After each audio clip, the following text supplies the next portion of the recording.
निष्पक्ष पत्रकारिता आणि लोकशाहीचा बुलंद आवाज म्हणून ओळखल्या जाणाऱ्या लोकशाही महाराष्ट्र न्यूजच्या वर्धापन दिनाच्या हार्दिक शुभेच्छा। तुमची निर्भीड लेखणी आणि जनसामान्यांचे प्रश्न मांडण्याची जिद्द अशीच कायम राहो। शुभेच्छुक बॉम्बे ॲग्रो।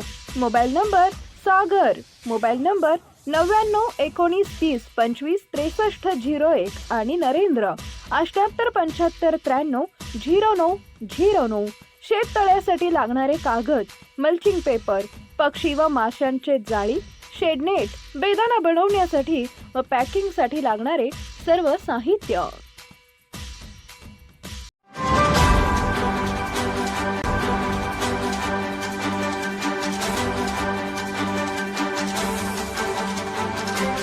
आपण पाहत आहात लोकशाही महाराष्ट्र न्यूज।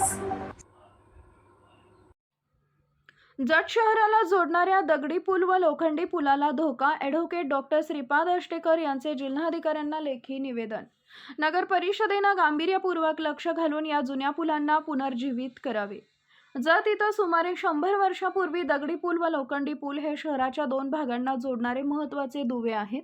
असं असलं तरी गेली अनेक वर्ष सातत्यमय वापराने या दोन्ही पुलांचं अस्तित्व धोक्यात आले असून भावी काळात नागरिकांना मोठा धोका संभवणार असल्याचे गांभीर्य पाहून जतच्या वकिली पेशातील नामांकित वकील डॉक्टर श्रीपाद अष्टेकर यांनी जिल्हाधिकारी कार्यालयास लेखी निवेदनाद्वारे या पुलाविषयीची चिंता व्यक्त केली आहे।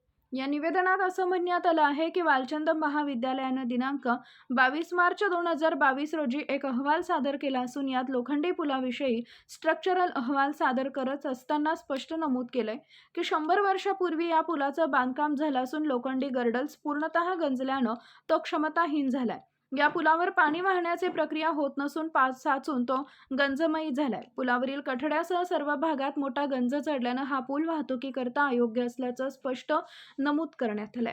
यासारखीच परिस्थिती दगडी पुलाची झाली असून या पुलावरून आज रोजी अनेक मोठी जड वाहनं ये-जा करत असून वालचंद अभियांत्रिकी महाविद्यालयाच्या स्ट्रक्चरल अहवालाचं गांभीर्य नसल्याच्या पद्धतीनं रहदारी चालू आहे। काही दिवसांपूर्वी नगर परिषदेनं दोन्ही पुलांच्या कठड्यासमोर धोकादायक अभिप्रायाचा फलक लावून मोठ्या वाहनांना प्रवेश नाकारण्यात आला होता, पण काही दिवसांनी तोही हटवून आज रोजी मोठी जड वाहनं बेधुंद पद्धतीनं वावरली जात आहेत।